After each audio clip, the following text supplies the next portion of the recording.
Hey guys, it's Mrs. Shannon, and I am going to walk you through Station 5 in our membrane station lab. So Station 5 starts off by asking you to fill a baggie or dialysis tubing. For our class, we're going to be using dialysis tubing. It's in a beaker that's labeled dialysis tubing. Basically, dialysis tubing is semi-permeable. It lets certain molecules in, pass through it, and certain molecules cannot pass through, and it's based on size of the molecule. Now, the plastic is a little hard to work with unless you loosen it up by soaking it in water. And so that's what I just did right now. So what I do here is I take one piece of string and I tie it at one end of the dialysis tubing. And you're going to want to make sure to tie it nice and tight because we are going to put this in we're going to fill this up first of all, and then put it in a container of water, and we don't want stuff to leak out. Okay? And so there's one end right here. To get the other end open, you kind of slide it back and forth between your fingers, and you'll see it start to loosen up. Now, to make life a little bit easier, the cornstarch I've already mixed with water. It's in a container that says cornstarch, okay? So take your funnel, and you're going to put it down into the dialysis tubing, and then you're just going to take the cornstarch and pour it in, and we're going to make like a little hot dog or a little sausage like on those cartoons that are tied off on each end, okay? And so notice I didn't fill it all the way to the top because I'm going to want to have room to tie off. Okay, take this out. I take a second piece of string,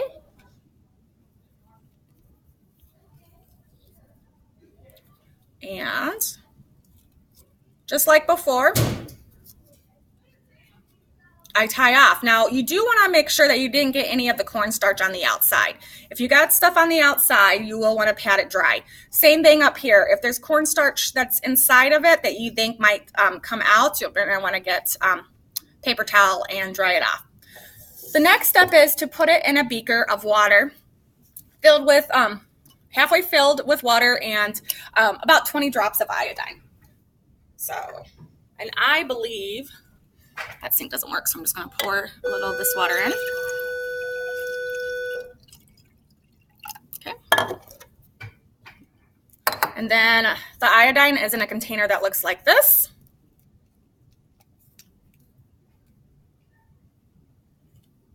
Drop in about 20 drops, or actually about 1 squirt of a pipette will do it too.